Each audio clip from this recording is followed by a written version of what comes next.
same trend continuing. I do, however, think even if Ku was here, he would need to do a godlike performance to interrupt Super Hot Crew's laning and decision-making because they are just on a tear. So here we go, picks and bans underway, fast and furious. Aurelia being banned out once again by the Super Hot Crew. All 3 games so far. There's the Lulu ban from Cloud9 Eclipse. They still don't want to let that through to Selfie, who is very relaxed right now. But it is the Jax ban once again as well. So Super Hot Crew really are focusing on those 2 champions. They have been very much in the meta so far. Again, another ban coming in. This time Yasuo taken away from Selfie. All 3 games so far, and the LeBlanc ban taken away from Febivan, who played it in the first match. So this is the first time Super Hot Crew have deviated from their pick ban strategy since game 1 and 2. They've left Morgana available. While I'm not expecting it to be a first pick, it does allow Cloud9 Eclipse to possibly get their hands onto that champion. I think taking a look at the final bans, Nidalee is still available. Ryze was the final ban out there from Cloud9 Eclipse. So the question is, what do they want to run? Maybe they're not even going to run Nidalee. You know, Super Hot Crew did such a great job at shutting Nidalee down. They could let it slide through, and if Cloud9 pick it up, Selfie just say, I'll just play Fizz again. He's saying they could let it go. They could. They could let it go. Let it go. That's what I think they need to do. Ryze has been taken away, so Mima's not going to get a chance to run that, scratching his head, wondering what he's going to go with. Will he go with Aranecton? Left it open before, of course. There Lucian was first pick, maybe? Number of options. We could even see the jungler first pick. No, looks like they can go with that Leona once again. For Mixer has played it very well in the opening 2 matches. So actually, if I'm looking at the picks and bans, game 1, Leona was first pick for Super Hot Crew. Game 2, first rotation for Super Hot Crew. Game 3 now, once again, first picking that Leona. We talked about the fact that Morgana was available, and I'm expecting Voidal to pick it up. He has played a lot of Morgana, and Morgana does particularly well against Leonas if you manage the Black Shield correctly. So we need to see if they eventually lock that in.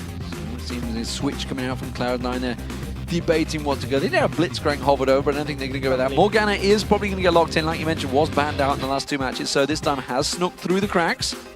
But Kha'Zix, we saw Impaler running it in game 2. Santorin in game 1 is seemingly still the #1 jungler that everybody in Europe focuses on. Yeah, it's one of the preferred junglers because of the power that you have when you start ganking. Now, Cloud9 are going to roll away from that Morgana. The one thing I do want to touch on, though, is the potential psychological play that Super Hot Crew have done. By not banning Morgana away, we assume it's going to be locked in, which makes you assume Super Hot Crew predicted it and will have a plan to play against it. We'll need to see how the rest of it plays out because all of that is, you know, just theory crafting until the champion actually does get locked in. Well, I mean, no surprise Renekton got locked in there, but the fact that Aurelia and Jax were taken away to one, they're going, well, okay, we're going to play it safe. Ryze was taken away from me, who didn't honestly work out very well in the last matchup. And it does mean we're going to see Mima possibly falling back again to Mundo. We could go to Shyvana. We'll see which way it is at the moment. Impaler is going to be going back to his old faithful Vi. It's what worked out for him in those first games against SK Gaming. And of course, Lucian, well, Mr. Rales, no surprises there. What we're seeing from Cloud9 is early aggression already. Switch to Twisted Faced in the mid lane for Selfie. This is something new. It is something new, but it's something he's been practicing. If you look at the solo queue. The thing that I like about this is Super Hot Crew have already they've got strong initiation, they've got strong split pushing, and they've got strong wave control with that Twisted Fate. There's also added bonus with the Destiny of Twisted Fate that will reveal Kha'Zix in teamfights. One of the biggest difficulties in dealing with that bug in the teamfights when he stealths up is always having a pink ward. And if Santorin finds a moment where he can pick a fight where you don't have vision, all of a sudden, he's in a supremely advantageous position. That will be somewhat countered by the Destiny. What we are seeing from Cloud9, though, is a very aggressive laning phase. Morgana Dark Binding into damage from Twitch is going to be monumentally terrifying if they can land it all. You've got Renekton that wants to be a lane bully and push up. You want Santorin and Kha'Zix that's going to be ganking and moving around the map to try to control the lanes. What I really like about the Twisted Fate pick, though, is if Selfie is a strong Destiny user, he can even try to counter some of those. He can turn those ganks around and turn some of that lane presence. But there's going to be a lot of pressure on Selfie to use it correctly because Cloud9 are going for, in my opinion, probably a very strong laning to mid-game team comp. And Impaler now going with that choice, of course, had no reason to lock in the Xin Zhao in the last picks. It seems he will go for it this time around. Shyvana will also seemingly be the counter that Miner will go with, yep, locked it in. And there is Shinzao locked in. So fairly similar comp. It is only the mid laner that is different in this Super Hot Crew lineup compared to game 1. Yeah, I really like the mix of damage and map control champion. Shyvana's going to become a very strong split Shyvana's pusher. different as well, of course. And Shyvana's also going to be able to outscale Renekton. You know, we see in the early game Renekton should bully Shyvana around. We need to see how that matchup actually pans out in their favor.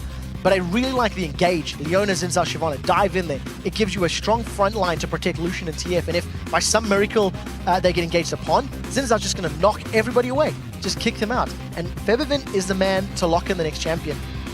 He looks stressed. I mean, that is a worried face. Well, he's actually been having a tough mid lane against Selfie, that's for sure. You know, Selfie has been putting him through the paces. Obviously on the Nidalee in last game, didn't really work out, ended up getting dived and killed pretty early on by the aggression that came out from Selfie, so maybe he's caught them a little bit off guard, and there is Nidalee locked in once again. So we'll see if it works out. They have a very strong comp this time around. Yeah, so on the side of Cloud9, the Nidalee is somewhat counterintuitive with the rest of the champions. Morgana, Twitch, Renekton, Kha'Zix, they kind of want to be in your face. Spray and pray getting down. Morgana wants to be, you know, soul shackling people up. And if they get dove upon, obviously you're going to use that ultimate defensively. What I don't like is there's not enough peel. So if at any point Super Hot Crew jump onto Cloud9 Eclipse, who's going to protect them? You're going to have one Dark Binding and a Soul Shackles. The moment that's gone, Renekton has a single target stun. There's a very small slow on Kha'Zix, and they're going to be dashing away. What I like to see with Nidalees is you play Thresh, because you put the box down, you put Flays, you can peel, you can buy time for more javelins. The point being, if Super Hot Crew engage correctly, they should be able to run down Cloud9 Eclipse. The same token, Cloud9 Eclipse's lanes are much stronger in this game, so if their top and bottom lane, duo lane, can get ahead, it's going to be much more difficult to engage upon them. So laning phase, crucial for Cloud9 Eclipse. Well, we'll see how this one works out, ladies and gentlemen. Of course, the first 2 games have gone to the Super Hot Crew. Can Cloud9 Eclipse turn this one around? It is all on them now. Super Hot Crew, they are 1 foot in towards the summer LCS. Can they complete the job? Or will overconfidence become a problem? Nerves definitely a problem right now for Cloud9 Eclipse. You see Hyanan there nearest your screen next to Voidal. The beautiful hair is clearly discussing with his team, clearly the brain, that's what Hyanan is in Swedish, and discussing basically what they've got to do in this, because this is a big, big match. So during picks and bans, I actually think Voidal was doing more talking than Hyanan, but they're trying to speak up. Laning phase again, super crucial. Let's see what they can do. Well, we talked about it before, Voidal being the most experienced man on the match right now. We'll see how it works out. Here we go, ladies and gentlemen. Game 3 of this best of 5. Super Hot Crew. Match point for them, 2-0 up as the blue team up against Cloud9 Eclipse, as the red team desperately trying to get in there. They are the champions of the playoffs for Challenger Series, and of course they also won that first series, so really you would argue they are probably the most experienced Challenger team going through. Ninjas in Pajamas, you could argue, also in there, but the glory has gone to Cloud9 Eclipse, but this time around, it's not worked out. Look at the votes, though. 76% for the Super Hot Crew there. Big swing in their favor now after those first 2 games. They've mirrored their initial vote. Initially, it was 74% in favor of Cloud9 from the website poll. Now 76% in favor of Super Hot Crew. And the way that they've been playing, I'm surprised it's not higher. One thing I do want to note about those lanes, it's only the top and the bottom lane that I feel is going to do very well early on for Cloud9 Eclipse, because Nidalee, of course, pre-6, no wave clear, going to be dealing with a Ghost Flash Twisted Fate. So if at any point Febiven gets shoved into his lane, Selfie's going to have a lot of time to roam. And once again, I'm going to add the disclaimer. Selfie's going to have the onus to use his ultimate correctly, because he should be able to control the wave, he should be able to push Febiven backwards, and he should be able to, in theory, get to a place where he can ultimate and try help out those slightly weaker lanes of his team. First time we're seeing, well, not a first time, we're seeing another invade. This time around, Super Hot Crew pretty committed. It may end up just being a buff steal, though. But this is a different type of buff steal, because this is a blue for a red, and Super Hot Crew, you would expect, Impaler, of course, is going to have to back away, and they actually may well meet each other in that tri-bush. We'll see how this one works out. Here we go. There's the blue steal coming out. Suntorin's going to be taking that one. They're going to cross themselves their paths. Duos for Hyanan duos. snuck in. Hyanan's got through. He's got vision. They know now that the red buff will have been stolen away. Will they manage to get some damage down? It is going to be Mixer that takes a quick burst of damage. Xin Zhao, Impaler in that mid lane, is going to have Santorin on him any second now. He's going to come around there. He has taken away the large Wraith. He's going to get the 3-talent strike, but look at that, the unseen threat doing the damage from Santorin. And just like that, Taste of Fear works down wonders on Impaler. Level 1 versus level 2, the buff steal, not worth it at all because it ends up in Santorin's hands, plus the first blood, plus the experience on that side. Impaler may be playing a little too greedy. Truthfully as well, you don't expect an invade. You generally, the standard is red for red. But the problem is, the minute that top lane saw Twitch coming out that bush, they knew that this was changing around. They knew that chances are there was just a blue buff steal. But there was seemingly no warning, no communication, because there was two people stood together. Mima backed away. They didn't communicate, didn't protect each other, and just walked away. Hadn't put 2 and 2 together, and I just think greed. I really think that's just straight up greed. Maybe Impaler underestimating how long it was going to take him to do the Wraith camp, or whether it's just, poor communication. So Santorin with a strong start, got himself that first blood. He's going to get towards his Spirit of the Elder Lizard somewhat quicker. Keep in mind, though, that the earlier the first blood is, the less value it is. So pre-4 minutes, I can't remember what was the timestamp on that actual kill, 229. So it was roughly 50% of the starting value. It scales from 60% of the value at 2 minutes, all the way up to full value at 4.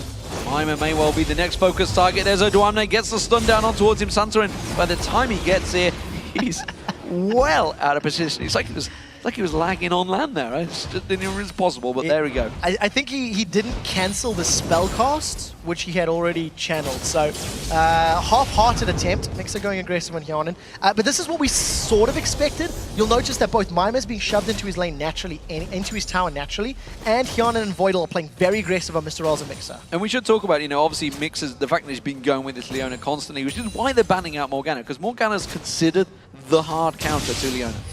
In theory. Well, obviously, Class, we've seen different plays from Nif, obviously completely proving the theory wrong and completely outplaying the... This is a very big discussion point because, in my opinion, it's a skill matchup, right? Leona's going to have the option to Zenith Blade a target. If that target has a black shield, it means they don't get rooted, but the Zenith Blade still gets channeled, right? So you still follow onto the target. You can then switch and use your Q on Leona, the Shield of Daybreak, to stun a different target. Or alternatively, if you time it well enough, just wait for the Black Shield to time out. So we've seen the matchup go either way. We've seen Morgana's beating Leona, and we've seen Leona's beating Morgana's. And it just comes down to your individual talent skill, and targeting. And timing. I would say, in a standard play, that is how it works. Of course, we have seen Nif doing the old classic. We've seen it in North America as well. You do the Zenith Blade, you flash over and actually do the stun on the opposite person you jumped on towards. We'll see how it works out. Impaler ready and waiting. They're going to go aggressive. Mr. Rale's caught out. Mixer's gone deep, expecting the support. Nobody came. Yeah, Dark Binding on Mr. Rale's is just keeping him too low. He can't really commit to the fights. Falling slightly behind on CS. And we did see Impaler nearby. Ooh, this is dangerous. That would have been very committed if he went for that. Mr. Rale is very low. He's just warded up Tribush. They're going to see Santorin coming in there. The question is, can they get out quick enough? Summon a heal and exhaust. If Mixer doesn't get the exhaust down before the damage lands on Mr. Rale's, I think he's going to get dropped out, but they did have vision, so they were aware that the potential is there. Well, Selfie hadn't hit level 6 yet. He's about to, though. Not far off it, and he would be able to join in. He was already starting to make tracks up there. There is 6 for Forbidden. He's going to put some damage down. Stun card on towards him, followed by the wild cards. Forbidden taking some damage. Selfie, we'll see how he does on this one. Destiny is now available, whether he's going to start making those ganks, making those plays. He will. If there was ever an indication to confirm why I'm so confident, he went Boots Pots as his first item. If you've got Ghost Flash Boots as your first, itemization on a Twisted Fate, you're expecting to get involved. So let's see how Super Haku start this gank on Odoamne. This is 2-on-1. They're going to go towards their 3-talent strike available, but again, he can't get close, and Odoamne using the slice and dice that Mima did so well before, followed by the flash, and it makes him get away from that one very easily. So Ignite burned on the side of Mima just to try and get that kill pressure down. Had Impaler gotten that knock-up, maybe it would have worked in his favor, but it didn't. Mixer needs a Dark Binding.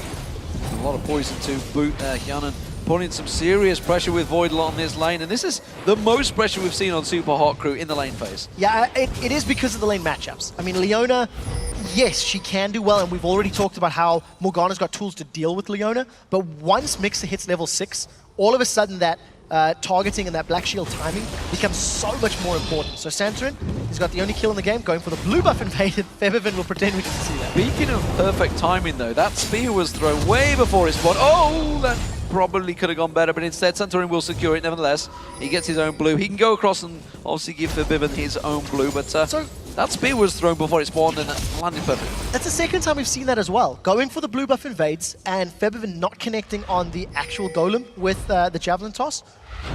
Whether or not that's just nerves or, you know, not setting it up correctly, because I mean, truthfully, Santorin pulled it further away, which meant it was more difficult to hit with.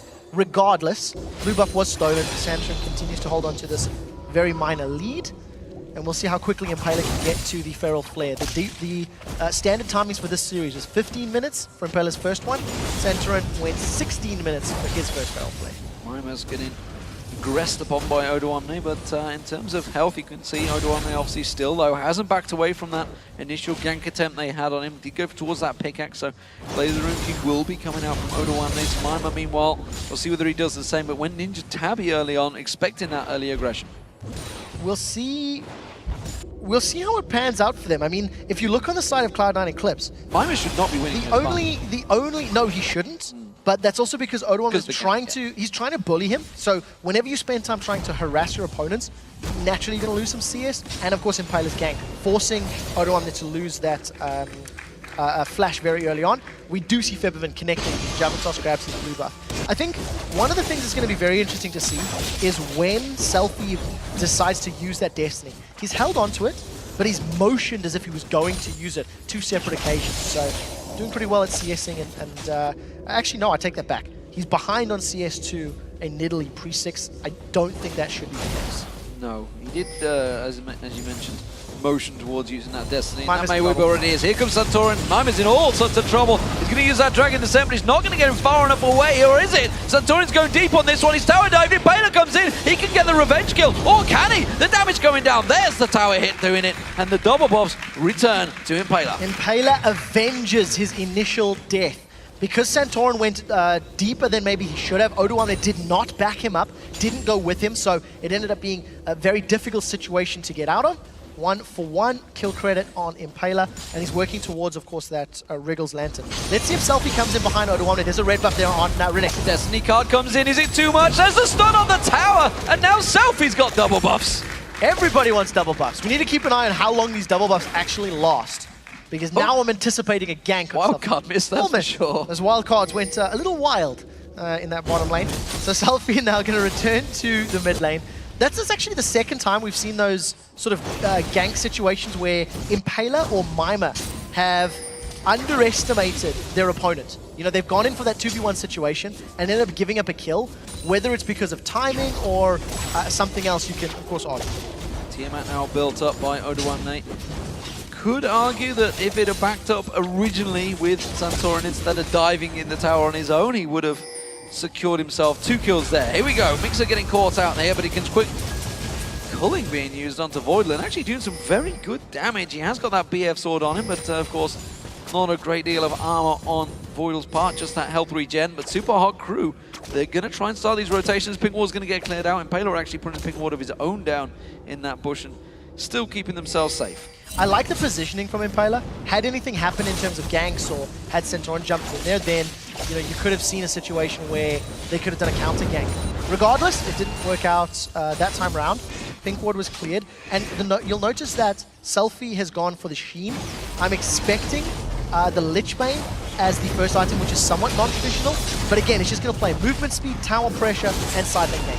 Oh, this is maybe the first dragon of the game for Cloud9. Definitely the first dragon of this game. I'm thinking the first dragon of maybe the series, I'm not too sure. Certainly the first one around, because it's been Super Hot Crew that have been securing that first dragon for the last 2 games. Cloud9 Eclipse warding out that bush, and rightly so, because Impaler is looking to try and push towards his top turret, the first one of the game, possibly for Super Hot Crew. Very smart play to get the dragon on the side of Cloud9. It was once a very smart decision. We do see tower falling in the top, bottom and lane. It looks like they want to dive onto Mima. Santorin's denying the minion wave. They're going on him. They're going to go towards him. Mima going to use that Dragon Descent. He's going to try and run away, keep the distance from Santorin, who has taken a couple of tower hits here. Mima's done a good job, but the damage coming out for Odoamne now that he's got, of course, That on the Tiamat on towards him is too strong. We did see a little bit of motion. Mima though using that burnout, trying to get the distance. And he gets away with it. Very well played, Mima. The Ninja Tabi is a very big reason as to why he got away. All those auto attacks that were threaded in between the spellcasts had the damage reduced. Giant Spell early pickup as well, in addition to the bonus armor and magic resist you get from Dragon's Descent, means he actually tanked for a very long time. Odoamne and Centaur were never on Mima for a prolonged period of time. It was one or the other really trying to shut him down. And that was super, super close, but Mima gets away with his life. Very well played. Of course, the tower wins the Supa crew. The first one of the game, that was in that top lane. So we're going to have a switch around. It is going to be Mr. Alice and Mixer making their way down towards his bottom lane now. We will see Mima is already up towards that top half of the map. Selfie in its mid lane, still falling behind on Verbiven on this farm. And Yanan, he's trying to stealth his way into lane, but, well, you can already see Selfie's backed the hell out of that. So it's kind of weird to see Hyonan making that sort of stealth gang play with a Bloodthirster. And the reason I think it's a little weird, traditionally when you go for that ambush-style Twitch, it's Blade of the Rune King that you go for, because it allows you to slow your opponent down. When you consider he's trying to gank a Nidalee who has no innate crowd control anyway, it allows you to use that spray and pray and stick to a target. So Hyonan going for a Bloodthirster is, to me, talking more about a big team fight and hitting multiple members and sustain, and not necessarily that ambush assassination type situation. Santorin, once again, trying to make a play on Mima. Mima does not have Dragon's Descent yet, but I think he's going to get away. He's got the burnout running, he's got a tower. Santorin's going to put some good damage down towards him. Destiny comes down, they're going to try and reverse this one. Dangerous, dangerous stuff. Spray and pray being coming out there. It's not rat-a-tat-tat just yet. Instead, they're going to jump on towards Yanan. Yanan with the ignite on him does back away safe. And the Impaler, if it had been a little bit closer, could have got damage down, but they have left that mid turret exposed to Verbiven. And remember, Destiny reveals Twitch as well as Kha'Zix when they are stealthed up, so Selfie was able to land that gold card the moment he came in. I'm not entirely convinced by the positioning of that Destiny. It was a little odd, but nevertheless, they don't manage to secure the kill. We do see Selfie deviating somewhat from item path. We just need to see what he builds, because he did go something like 67 or 70% cooldown reduction in the first game of the day. Right now got himself that needlessly large rod as well as an amp tome. And while we're on the focus of a Twitch, I'd like to thank the developers for changing that beautiful spray and pray ultimate to rat-tat-tat-tat. No, there's That's one going to be an T2 interesting one. You gave it one T2. It's rat-tat-tat-tat. Tat-tat. Yes, that's the correct. That is the correct way. It's beautiful. As somebody. Yeah, thanks for that, guys. I know you guys are listening over in Los Angeles, in the Santa Monica office, so we're fully appreciative of the changes you keep doing. One thing I also want to briefly touch on this Twisted Fate pick, and something that's very interesting because of how important the lane swaps and the tower pushing game has become in. Some people are calling it a split push meta at the moment, although this series hasn't necessarily been about that. Twisted Fate is just so incredibly strong in those positions. He can push lanes very well. If he needed to run Exhaust into Assassins, it's a very powerful place to be. And it's interesting because Twisted Fate fell completely out of favor. Towards the end of last year, we didn't see him really at all, and now he's shining once again. Taylor is continuing to try and build that Feral Flare. Hasn't quite got it yet. Is some way behind right now in his build, of course, but it is continuing to go. Went for that Ninja Tabi as well. Mima in this top lane, he's continuing that farm going. He's kept up very well with Odoamne. Selfie getting aggressive on Odoamne, putting a lot of damage. The Ignite should be enough to finish him off. It's going to be Verbiven that will steal it with a secure spear. That was very well played by Odoamne. Using the Slice and Dice through the minions and really just getting onto Selfie super, super quickly. Well coordinated, and going to give them another kill. So Cloud9 Eclipse holding even in gold, despite being down a tower. Keep in mind they did grab a dragon though. And keep in mind that there is a Twisted Fate on the board for Supa Hot Crew, which in itself will give himself a chunk of gold. But 16 minutes gone, they are pushing 600 bonus gold so far on Twisted Fate. There we go. They've technically got themselves a nice lead. There's the tower going down in the mid lane, the all-important one. And for the first time, Cloud9 Eclipse really taking the lead coming out of the lane phase. It is almost expected because of the fact that they've got these champions that do shine early on in terms of their top and their bottom lane. What we need to keep an eye on is how they now transition to this mid game. Now Cloud9 need to ensure their waves are controlled and managed well, because Selfie will be able to respond. He's got a Sheen, which is going to amplify his damage to towers, and assuming the minions are working with him, we should see once again like these tower pushes. if it's available, Selfie and Impaler or Mima, there's tower killing power if they can rotate quickly enough. Yeah, they are 3-1 up in towers, and this time with the Dragon up in 10 seconds time.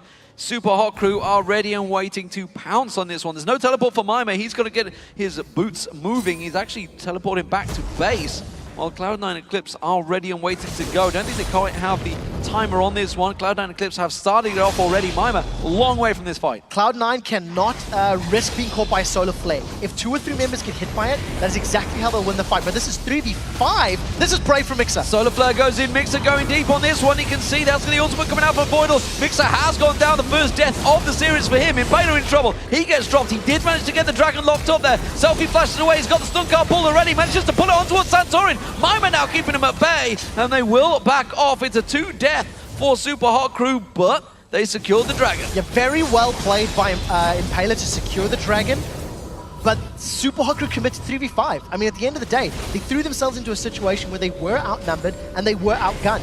So they gave up 2 kills. I still think overall net gain in favor of Super Hot Crew. You can see they've closed that gold lead that Cloud9 had built up and accrued for them.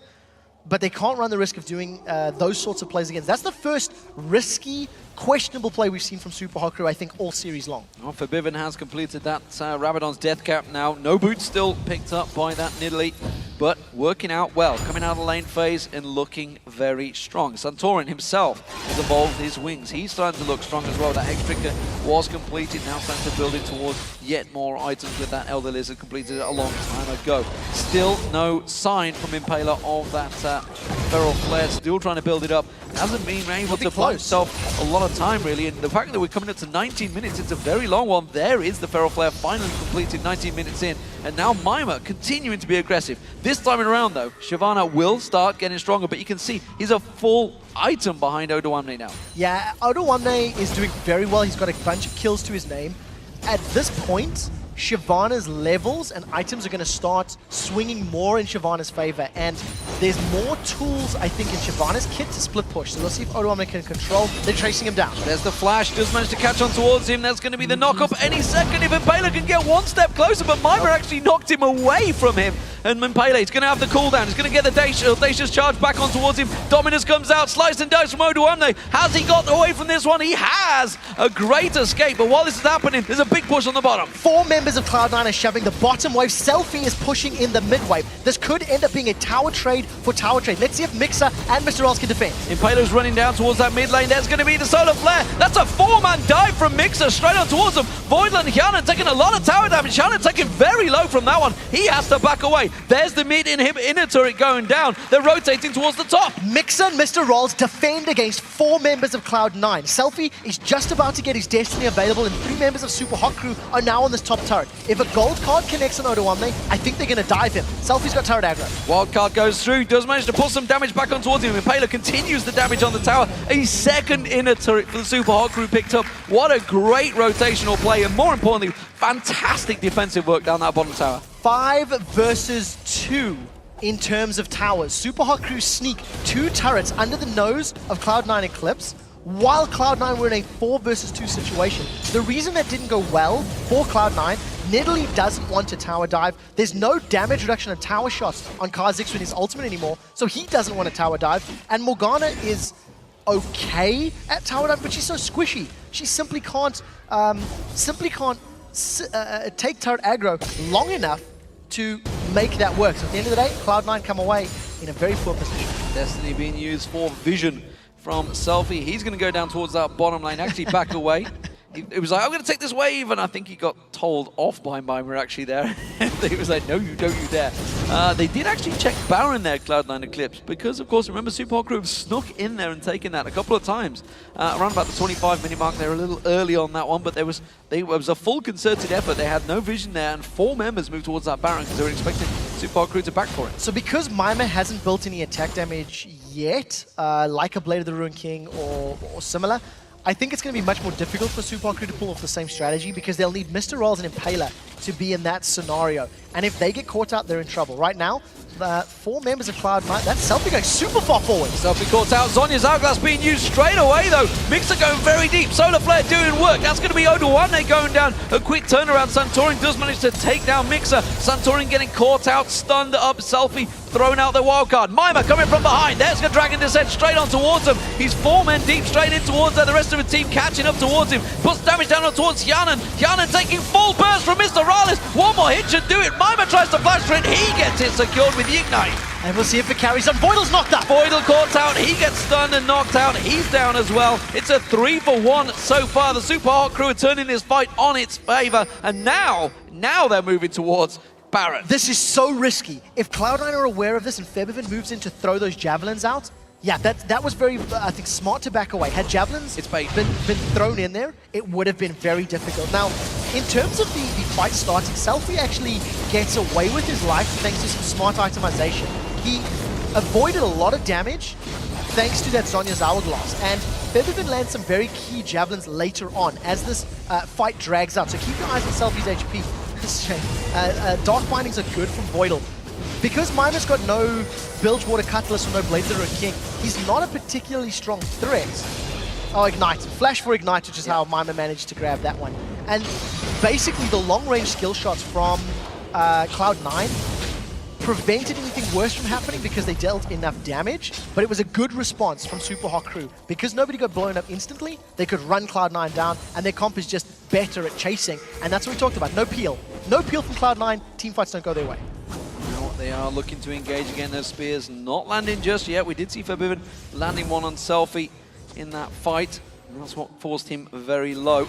Did also just land one on towards Mixer a moment ago. Cloud9 Eclipse starting out the Baron. Destiny being used, taking full vision of this one. Solar Flare going down. Selfie's coming around the side. He's already up towards Santorin. Santorin very, very low. There's going to be the Zonyas, but it doesn't matter. Impaler's dived in. Febiven's taken low. Mima finishes the job. Oda1 the next focus. He's going to get bounced by that 3-talent strike. Mr. Rallis takes him down. Selfie gets himself another obliteration for the Super Hot crew as they take 4 members of Cloud9 Eclipse down. And the Dragon is available to their choosing. They don't even want it. It looks like they're going straight for Baron. They've got high death timers on the side of Cloud9. That was just such a great team fight. Super Hot crew commit to the team fight. Mima was coming in from the north of the jungle from Cloud9 Eclipse. And Selfie with the super confident Destiny jumps straight into the middle of the team and immediately pulls all the focus. Flawless execution from Super Hot crew, and that was the control that we've seen from games 1 and 2. So Baron going their way from that fight. Mixer, you gotta be careful he doesn't go down.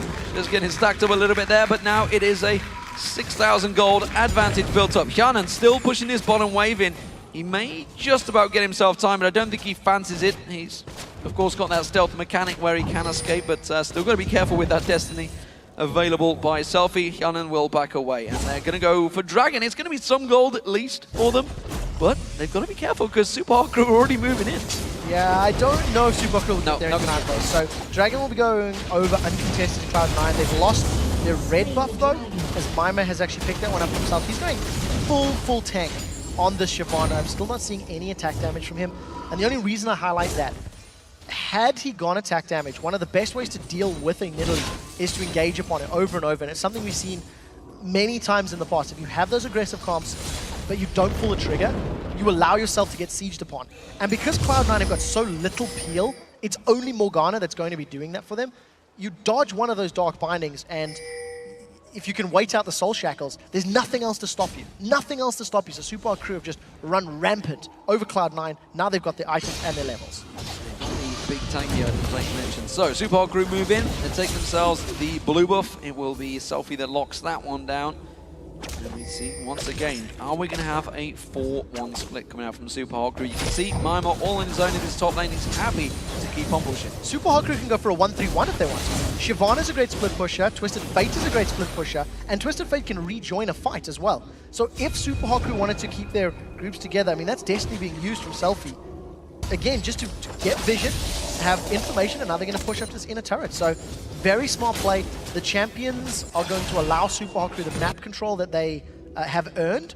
And thanks to being so beefy, Cloud9 need to land some very good spears if they want to prevent losing their inhibitor turrets in the next couple of minutes. Sebivan comes down, but it's only a half-hearted defensive job from Cloud9 Eclipse here, throwing them spears out, trying to prevent really lower the minion count, if anything, which is what we're seeing coming out from Hjanen, trying to clear out the minions, making sure that those inhibitor towers are safe. There's a big wave pushing in towards the top there. Maima's actually rotated around towards the mid lane right now to keep that wave pushing in, and the rest of Super Hot Crew are going to gang up here. They've still got that Baron buff on. You can see Mixer off at the side. They're really wanting to start something off with that Solar Flare. Yeah, if you look at the wards that Super Hot Crew have through the jungle, they can't get flanked by Cloud9, and Cloud9 have got very limited wave clear. I think when that Venom cask is not down, it's going to be very difficult. And Payla took a good chunk of damage there from Odoamne, but it's not going to be enough. He should be regenerating it not too long, thanks to that Baron buff and, of course, the on-hit health that his Feral Flare is going to give him. Selfie's taking a quick burst from Hjanen. Odoamne actually taking down a fair chunk of health. Remember, he hasn't built massively tanky this time around. He'd start off with that Tiamat, has got himself the Sunfire Cape and Banshee's Veil now, though. Maimat rotates back towards the top. Again, 4-1 split, continuing this working out there. Selfie's this time taking a spear. And those spears are slowing things down here.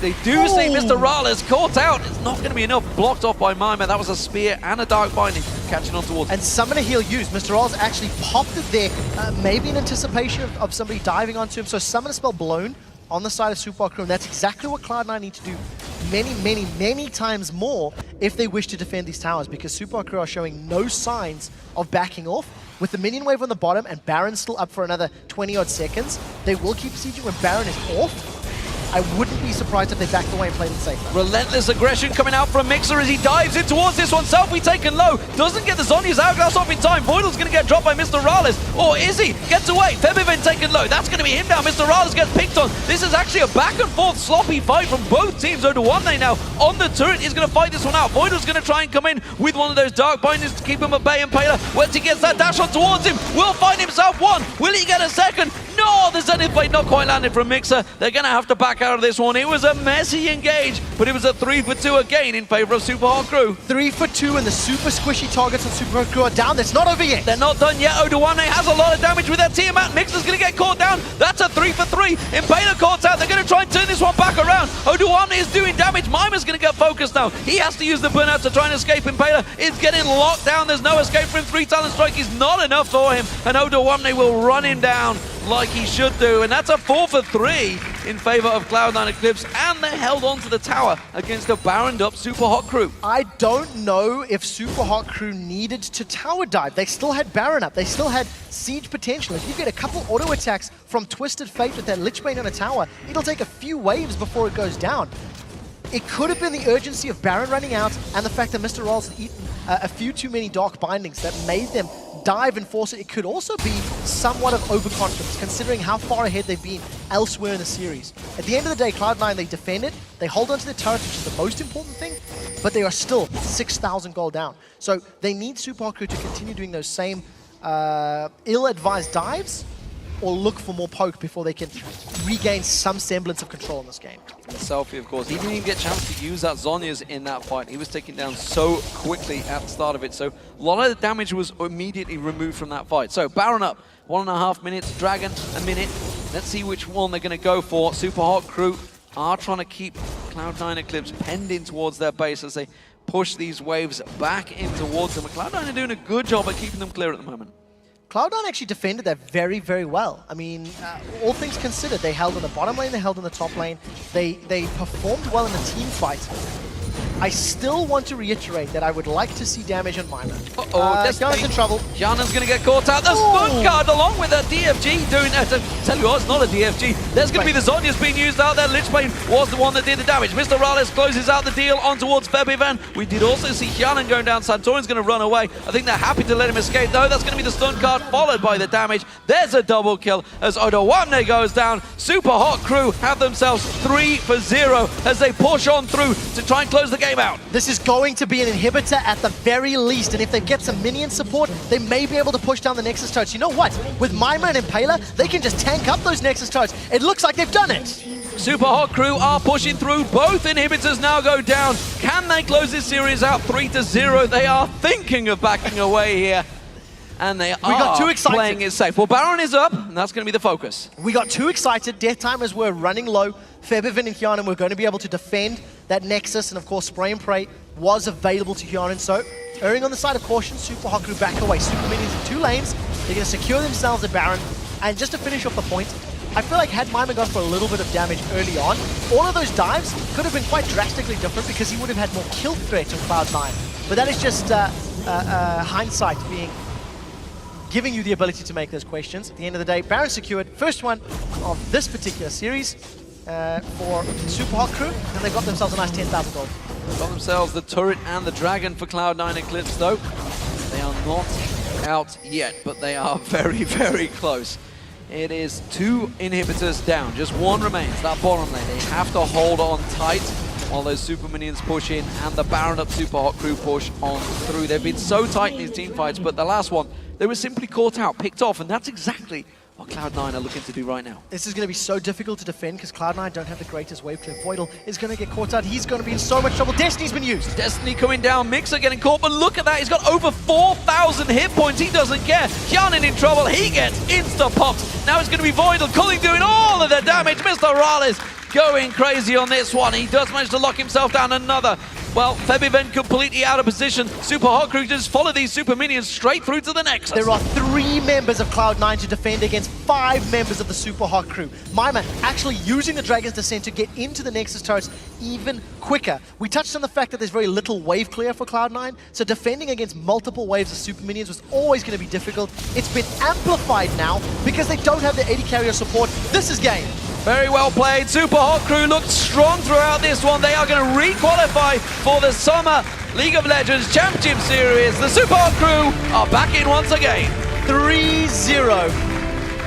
And truthfully, you never once felt like they were in doubt. They had absolute immaculate control. And even when they were behind in Game 3, they played patiently, they got control of the game, and they closed it out. Fantastic stuff. And honestly, all credit to them. They've deserved it in this game for sure. 3-0 wasn't quite expected. Now, I actually expected this one to go the distance. And Cloud9 Eclipse, you know, that again, these challenger teams, when they come through, the experience that is gained by the LCS teams, simply playing at that higher level, really against, you know, the top teams, the rotations, clearly, these are things that, while they've seen, they've watched, they've never had the chance to completely figure out how to do it themselves, or more importantly, how to counter it. Completely agree with you, and I think Super Hot Crew really raised their level. You know, you look at Game 3, like, Game 1 and 2 was all about Super Hot Crew. They controlled Cloud9, they prevented Cloud9's game plan from ever getting into speed and picking up tempo. Game 3, Super Hot Crew were playing from behind. There were a few thousand gold down, they didn't panic. Impala still landed the smite steals on Dragon. They picked the fights that they wanted to and they needed to, and they won them, crucially. And when you look at Super Hot Crew in that game, in this series, they are playing better than they did in the last few weeks of LCS. The change to selfie now is paying dividends. Yeah, we're going to see how that works out for them, because of course they are into this summer series, the LCS. That's the one that everybody wants to get in. That's the one that leads to the World Championships, of course, which will be in Korea this year. Fantastic performance from them. Fantastic performance from every player. And you got to think of maybe like Mixer maybe stepped up his play. He died a few times, went a little bit over-aggressive. We kind of saw glimpses of the old Mixer in that last final game. But overall, he hadn't died before that third match. Know what was great, though? Regardless of the aggression, whether you want to argue if it was over-aggression or not, the rest of the team sure as hell backed them up. Yeah. Every single time he jumped in there, whether the solar flare was 100% accurate or not, everybody piled in. It was very good teamwork, very good control. And that was a team. When you watch that game, no single person really stood up and completely dominated and like solo carried the series. It was good team play, it was good rotations, it was good shot calling. And that's 2 for 2 now. Yesterday, Millennium requalified. Today, Super Hot Crew requalified. Both of the former, almost ex, potentially relegated LCS teams have requalified. And that was a very good performance from Super Hot Crew. Yeah, of course, Copenhagen Wolves going up against Denial next. Interesting to see how it's going to work out, because they are the kings of rotation. They are, I would say, the more experienced team in this. Of course, they finished 6th in the LCS. They were in the playoffs against Gambit, and it was literally down to the last match against Gambit. So this is a big ask in the next match. But of course, all credit goes to Cloud9 Eclipse. They put up a great show throughout the Challenger series, but unfortunately, they fell short this time And around. It is heartbreaking when you consider Ko was unable to play for them. Ko is their jungler, That's maybe the interesting thing. Maybe will they go back to him? Will they sit with Santorin? Will they manage to go through the next Challenger Series with him? Because, of course, there is a Summer Challenger Series which will lead to the spring. You have to feel they want to go back to him at some point because he was a very integral voice in the team. We heard in the feature early on they've lost some of the shot calling from Ko, and they've lost that voice and also his plays in the early game. Santorin showed up. Game 1 of the series, Santorin picked up 2 good kills early on, was ganking multiple times, kept Mima down. He got first blood in this game again. Exactly, and I was impressed, but unfortunately, it didn't translate to mid-game control, and that's what matters. Because he started okay, it didn't continue. That trend didn't stay true, and that's something that I think ended up costing Cloud9 over the course of the series. So where do we see Supa Hot Crew? They're moving back into the LCS. How do they progress now? How do they step it up so they're not in this situation again? Honestly, I think they have to continue on this trend. I think we've seen deeper champion pools. We've seen a much smarter pick ban phase. All of the games, and even in the games where they had a comp that needed to win early, they executed that comp well. I mean, you look at pretty much the one-dimensional Supa Hot Crew that you saw getting 2 days before the LCS began. You see them now.